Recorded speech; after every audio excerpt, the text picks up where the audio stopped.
नमस्कार, future express में आप सभी का स्वागत है। मैं हूं वीरेंद्र कुमार। एक्सपायरी का दिन इंडस्ट्री से बातचीत करेंगे। प्रशांत शाह हमारे साथ इस कार्यक्रम में होंगे।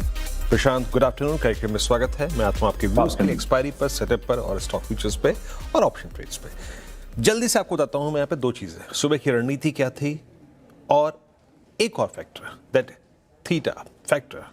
वो ऑप्शंस डीके, प्रीमियम डीके जो था वो मिसिंग था, लास्ट एक्सपायरी तक वो लौटा है, वो सब समझाऊंगा। सिंपली आज सुबह मैंने क्या व्यू रखा था, under the leadership of Nifty bank. अगर कोई भी कोलैप्स आएगा तो निफ्टी बैंक फर्स्ट इंस्टेंस में, अगर निफ्टी बैंक वायलेट करे base one, in any case that 57,550 and 437,450, a collapse towards base two is possible. आज का लो क्या है? 57,158। निफ्टी का बेस वन और बेस टू लेके आइए। जहां ये गया उसके बाद ऑलमोस्ट हम इस ट्रैजेक्टरी को छू के आए हैं, 57,117, 57,236। और दूसरी बात, आपको अगर शॉर्ट पे प्रोसीड करना है तो निफ्टी पर अगर 24,509, 471 टूटता है तो हम जाके प्रोसीड करेंगे निफ्टी पर भी लगभग 24,383 और 411। एक्सपायरी डे का सेकंड पुट राइटर्स का जोन और 200 डे में दोनों ही चीज मोर और लेस हो चुकी है। दोनों ही चीज याद रखिएगा। और अब रखिए जरा आप प्लीज आज की एक्सपायरी की 24,500 की कॉल का प्रीमियम। एक बात ये तो आ रही थी, ऑप्शन राइटर्स लास्ट एक्सपायरी तक ये कह रहे थे कि जनाब वो जो प्रीमियम का कोलैप्स होता है, that theta DK, that is missing. Premium doctor साहब ये नहीं, प्रीमियम लिखाइए पहले कि वो मिसिंग है जनाब। वो कैश नया आया था और शुरू के 2 दिन के वाइल अगर आप देखें एडजस्टमेंट के बाद, इट वॉज पॉसिबल, हाँ था कि शायद वो सब डरे हुए थे, ऑप्शन वो थीटा डीके नहीं होगा। मैं 24,500 की कॉल का प्रीमियम मांग रहा हूं, वो रखिएगा स्क्रीन पे। और आप ये मान के चलिए कि 120 पे कॉल खुली थी ये और अब करीब 2670 पे है, तो एक कंफर्टेबल और एक बिल्कुल तर्कसंगत, एक रीजनेबल स्लाइड इस कॉल के ओआई में, बिल्कुल शानदार। अब आते हैं स्टैट्स, फिर चलते हैं प्रशांत के पास। जो व्यू था कि अगर आप 500 की ट्रैजेक्टरी को तोड़ते हैं 24,500, so you will drift towards 24,400, 383। वो क्या है? सेकंड पुट राइटर्स और 200 डे में। मेरे ख्याल से वो जो डाउन स्विंग था एक बार के लिए पूरा हो गया है, कंसिडरिंग दीज स्टैट्स। 24,400 की पुट भी बिक रही है आउटस्टैंडिंग वाइड 2.5 करोड़ का, मोर देन 2.5 करोड़ है ना, 2 करोड़ की पुट बिकी है। तो एक रीजनेबली अप्रोच यही रहेगी कि क्लोजर टू 24,400, 411 और 383 आप अपने शॉर्ट को कवर करें अगर आपने ओपन किया है। And same is the case with Nifty bank. Enough damage for the day, हम ऑलरेडी डैमेज काफी देख चुके हैं। और यहीं पर आज के लो पर सबसे बड़ा पुट कंसंट्रेशन है। 57,000 की पुट का 10 लाख का आउटस्टैंडिंग वाई, 57,000 पुट बिकी हुई है। एंड मोर स्पेशली टुडेज लो, वो क्या था? 50 डे एक्सपोनेंशियल यूज। तो मेरे व्यू के मुताबिक अगर आप गए हैं सुबह तो this is a perfect time to cover your short. Prashant, हम काफी दिनों से अगर आप देखें, एक जैसे कहते हैं ना, पहले तो साइडवेज थे, उसके बाद फाइनली हमने लोअर ट्रैजेक्टरीज पर टाइम स्पेंड करना शुरू किया और फाइनली एक ब्रेकडाउन, निफ्टी का 10-20 डे तोड़ना, 50 को टेस्ट करना, निफ्टी का 24,500 की ट्रैजेक्टरी को तोड़ना। एक्सपायरी सेटअप लग क्या रहा है आपको और यहां से आगे का व्यू इंडस्ट्रीज पे आपका क्या है प्रशांत? Good afternoon Virendra. देखिए, हम लोग इतने टाइम से जो डिस्कस कर रहे हैं ना, एक चीज मोस्टली हमने बार बार डिस्कस किया और मेंटेन की है। देखिए, मार्केट में जब हम व्यू करते हैं ना, तो सबसे पहले होता है टेक्निकल्स में जो हम कोशिश करते हैं, जिसको मैं कहता हूं रुख। क्या मार्केट का रुख अगर आप एक बार पहले देखो, view up trend, down trend, charts पे, प्राइस पे होता है।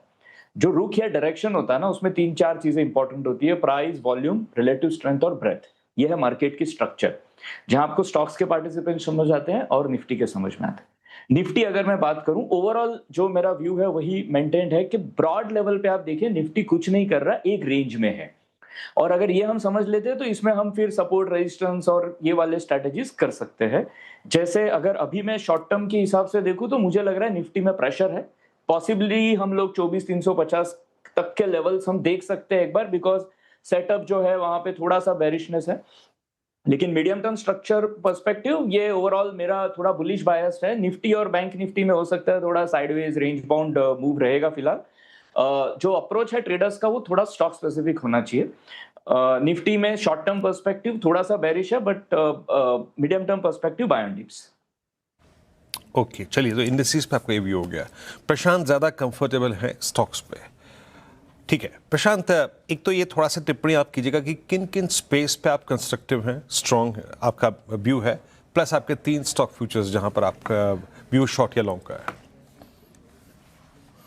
अगर मैं स्पेस वाइज बिल्कुल सेक्टर वाइज 3-4 सेक्टर है जो बुलिश है, बाय एंड डिप्स है। एक तो है बहुत मुझे बुलिश लगता है ऑटो सेक्टर में मजबूती है। दूसरा है I am very bullish on health care, खास करके मिड स्मॉल के हेल्थ केयर है, फार्मा सेक्टर। और अभी जो थोड़ा बुलिशनेस दिख रहा है वो मेटल में भी दिख रहा है। तो ये जो सेक्टर्स हैं वहां पे मैं बुलिश हूँ। स्टॉक्स की बात करें आज स्पेसिफिकली बिकॉज बेरिश मोमेंटम है, स्टॉक्स के लिए थोड़ा सा है ना टफ जा रहा है, क्योंकि रिस्क रिवार्ड के हिसाब से हम स्टॉक्स पिक करें। फिर भी मैं 2 स्टॉक्स पिक कर रहा हूं। एक तो I was very bullish on Zydus, but उसका रिजल्ट है तो आई एम अवॉइडिंग इट। जो मेरा फर्स्ट पिक रहेगा Divi's Lab, stop loss would be at around 8445, target 8520 plus. दूसरा है बाय टाइटन, जहां पे I would say stop loss 5115 और टारगेट 5170 प्लस। ये मोमेंटम के स्टॉक्स हैं। तीसरा I would avoid because overall Nifty में प्रेशर है, तो अगर आप अलाउ करें तो I would like to give an recommendation buying on put, जो एचडीएफसी लाइफ का 540 का put with stop loss at around 8 rupees and target 18 plus. Okay, HDFC life का पुट भी आपको यहाँ पे लेने का व्यू देखिए। 3 स्टॉक फ्यूचर्स हो गए प्रशांत की, और कुछ को अगर आप देखिए उन्होंने कॉल्स को रेस्ट्रिक्ट किया है बिकॉज ऑफ अर्निंग्स। एक एक करके स्ट्राइक्स लेके आइएगा, वो सॉरी ट्रेड्स लेके आइएगा। इंडस्ट्रीज पे आपको प्रशांत का व्यू चल गया, ऑटो पे, फार्मा पे कंस्ट्रक्टिव व्यू है अभी भी। और जहाँ तक स्टॉक का सवाल है, दिवीज लैब 8481 पे इसका बाय है। और टाइटन अगर आप देखें उनको काफ़ी स्ट्रॉन्ग लग रहा है। पोस्ट अर्निंग्स अब तक मोमेंटम कायम है, and specially most specially considering I mean gold prices 51-26 पर अगर आप देखें कंस्ट्रक्टिव अप्रोच है। और एचडीएफसी लाइफ यहाँ पर एक नेगेटिव प्रोस्पेक्टिव है आपका। अच्छा प्रशांत, अगर सबसे वीक पॉकेट कौन सी नजर आ रही है आपको इस वक्त? अगर वीक पॉकेट्स खोजनी हो शॉर्टिंग के प्रोस्पेक्टिव से, लॉन्ग पुट के प्रोस्पेक्टिव से, कहाँ पर वीकनेस काफ़ी नजर आ रही है आपको इस वक्त? ओवरऑल जो ब्रेथ है ना, खास करके एफ एंड ओ स्पेस में, वहां पे वीकनेस काफी जगह पे है। थोड़ा सा जैसे मैंने एचडीएफसी लाइफ जिस हिसाब से पिक किया, मतलब वो सेक्टर में है। फाइनेंशियल सेक्टर में थोड़ा सा वीकनेस दिख रहा है, एनर्जी में वीकनेस दिख रहा है। तो ऐसे मल्टीपल चीजों पे थोड़ा सा शॉर्ट टर्म वीकनेस दिख रहा है। और ये वीकनेस आई वुड से शॉर्ट टर्म ज्यादा है बिकॉज थोड़ा सा निफ्टी अंडर प्रेशर है। मीडियम टर्म पर्सपेक्टिव ऐसी काफी जगह है जहां बाय एंड डिप्स की अपॉर्चुनिटी है। तो ये अगर समझ के हम ट्रेडिंग स्ट्रेटेजीज बिल्ड करें ना, कि अभी जो हमारा बेरिश भी होना चाहिए, जो स्टॉक्स पे हम पिक करें, वो बिल्कुल शॉर्ट टर्म के लिए 1-2 दिन के लिए हो सकता है, जो मोमेंटम कैप्चर करे। और इन्वेस्टमेंट पर्सपेक्टिव डिप्स में हम ये अपॉर्चुनिटी देखें। मतलब ब्रॉड लेवल पे आप देखो, ब्रेथ वाइज काफी स्टॉक्स जो है वहां पे थोड़ा शॉर्ट टर्म वीकनेस दिख रहा है। ओके, चलिए इस बीच एक काम करते हैं, ब्रेक लेते हैं, और ब्रेक के बाद कहीं मत जाइएगा। एक मिल्की मिस्ट का आईपीओ खुला है, इस पे बातचीत करेंगे हम, और इस आईपीओ के बारे में समझेंगे, मैनेजमेंट से बातचीत करेंगे। छोटा सा ब्रेक लेकर तुरंत हाजिर होते हैं। ब्रेक के बाद आप सभी का स्वागत है। जैसे कि मैंने कहा था कि आज से खुल रहे मिल्की मिस्ट के आईपीओ के बारे में मैं थोड़ी सी बातचीत करूंगा। हमारे साथ बातचीत करने के लिए Shri Satish Kumar T, chairman and MD milky mist के मौजूद हैं इस वक्त, और श्री के Ratnam, hold director and CEO. आप दोनों को नमस्कार, कार्यक्रम में स्वागत है। सतीश जी, पहला प्रश्न मेरा आपसे ही होगा। थोड़ा सा मैं आपकी कंपनी के बारे में दर्शकों को बता दूं कि यहाँ पे एक सिर्फ प्लेन मिल्क कंपनी नहीं, बल्कि एक पूरी, अगर आप देखें, सुसज्जित है dairy company, like paneer, cheese, curd, पूरा अगर आप देखें आपका पोर्टफोलियो है। Frozen foods, ready to eat, ready to cook अगर आप देखें आप, एंड चॉकलेट्स, ये सब ऑफर करते हैं। मैं थोड़ा सा जानना चाहूँगा सतीश जी आपसे कि इस आईपीओ प्रोसीड्स का आप इस्तेमाल कैसे करेंगे। पहली बात तो ये, आपकी ये कंपनी एस्टेब्लिश हुई थी 2014 में। सिर्फ अगर आप मुझे पिछले 4-5 साल के टॉप लाइन ग्रोथ का एक अनुमान दे पाएँ, वो कैसा रहा, ये बताइएगा। Good afternoon. I'm Satish from Milky Mist. We are largest manufacturer of paneer in the country, and we are coming to the public market today. And this most of the things to coming to the IPO proceeding to the coming to the Milky Mist, and yes. Okay. नहीं, मैं sir जानना चाह रहा था कि आपके last 4 साल में आपकी जो टॉप लाइन ग्रोथ रही है वो कैसी रही है, इस प्रकार आप कुछ प्रकाश डाल पाएं सतीश जी। साल का जो लास्ट 5 इयर्स का टॉप लाइन ग्रोथ है जी, हमारा जो करीबन 31% कैगर में हम लोग है। हर साल हम ग्रोथ करते रहते हैं 30% के ऊपर हमेशा। एंड ये जो ग्रोथ जो है कि मैं मिल्की मिस्ट में एक चीज़ मैं बताना चाहता हूँ, milky mist pouch milk category में नहीं है, और जो कुछ भी हम प्रोडक्ट्स बना रहे हैं वो पूरा कम्प्लीटली वैल्यू एडेड प्रोडक्ट्स है। हमारा जो की प्रोडक्ट है, हीरो प्रोडक्ट है, पनीर है, और पनीर के लेके फिर बाद में हमारा जो cheese, butter, ghee and yogurt category, long life products, ice creams, chocolates, ये सब हमारा प्रोडक्ट कैटेगरी में है।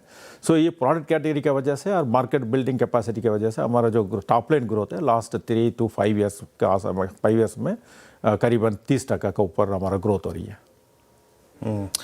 Okay, Satish, I think you are comfortable in English. Yeah. Just want to know that your approximately 70% market share belongs to South India. That's a bit of risk for investors as well.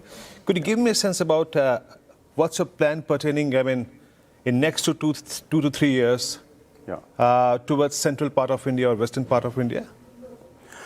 We started with South Indian market. Traditionally, our big market is South. And we, 6 years before, we started the Greenfield project with over the period 2,500 crore. We did the investment. Earlier we don't have the capacity. Right now we build the capacity today, and we expanded market one addition, one state. Now we are getting very good traction in West and North market.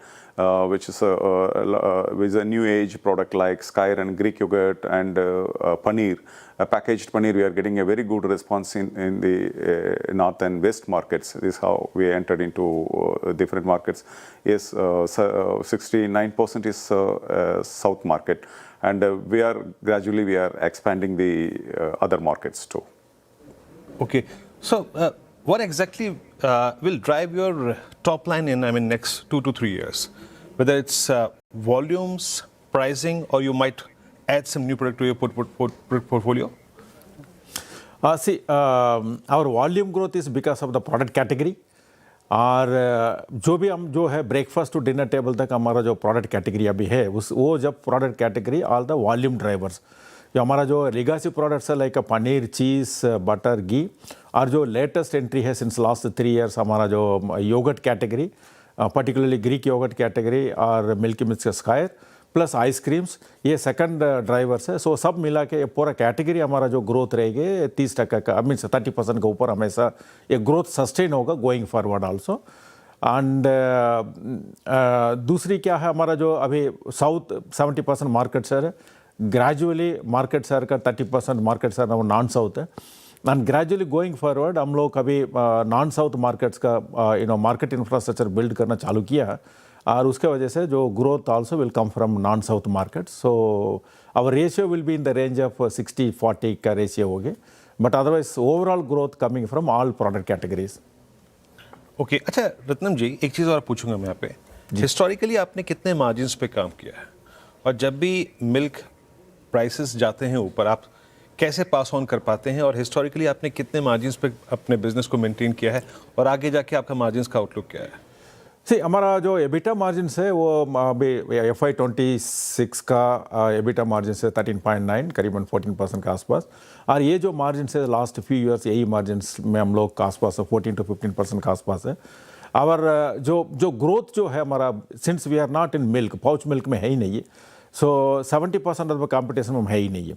सो इसका वजह से हम पूरा product का तौर पर देखा जाएगा तो हम we are in a much comfortable position to take the margin pressure to an extent. उसके बाद थोड़ा बहुत हम पास ऑन कर सकते हैं इसका अपना जो कंज्यूमर्स का।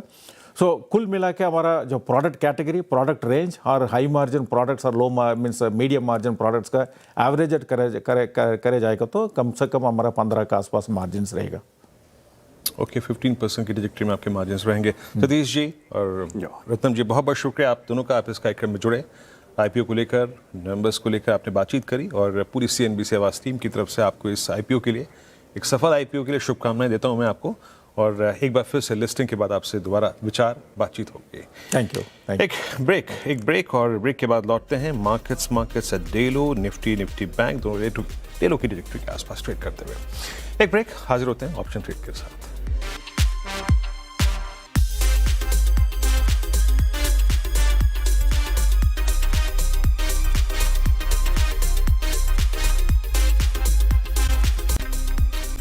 स्वागत है कार्यक्रम एक बार फिर से आपका। प्रशांत के पास चलते हैं ऑप्शन ट्रेड पिक करने के लिए। प्रशांत बताइए क्या पिक कर रहे हैं? वीरेंद्र, आज मैं पिक कर रहा हूँ सुजलॉन का 50 स्ट्राइक प्राइस का पुट अराउंड 3.15-16 चल रहा है। स्टॉप लॉस वुड बी 2.2 और टारगेट 4.5। काफी वीकनेस दिख रहा है, बेरिश पुलबैक का स्टॉक है और आज ओवरऑल मार्केट में थोड़ा सा वीकनेस है, तो I am betting on this. Okay, Suzlon की पुट 50 की अगर आप देखें 47.24 पर ऑलमोस्ट ट्रेड करता हुआ 1.33 करोड़ आउटस्टैंडिंग हुआ है। 3 रुपये 16 पैसे पर ट्रेड करते हुए 4.5 तक की अगर आप देखें टारगेट के लिए आपको ये प्रयोग करनी है। प्रशांत, बहुत बहुत शुक्रिया आप इस कार्यक्रम में शामिल हुए। सभी स्टॉक्स इंडेक्सेस पर रखे आपने। एक ब्रेक, अगली मुलाकात 2 बजे कमाई करते हैं। तब तक के लिए नमस्कार।